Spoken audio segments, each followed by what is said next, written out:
तस्वुर कीजिए एक इब्तदाई कायनात अंधेरे और धुएं में लिपटी हुई। क्या ये किसी साइंस फिक्शन फिल्म की तरह लगता है? दोबारा सोचिए।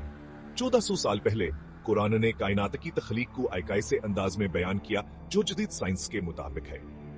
कुरान में बताया गया है कि यूनिवर्स शुरू में धुएं की शक्ल में थी, सिर्फ धुआं और कुछ नहीं। बिल्कुल इसी तरह काम नजरनामा साइंसदानों ने बयान किया है।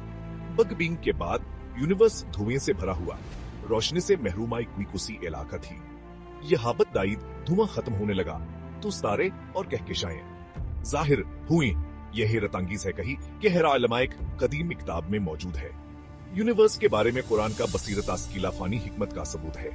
क्या यह हैरान कुन नहीं है कि 40 साल पुरानी किताब में इतना जदीद साइंसी इल्म मौजूद है।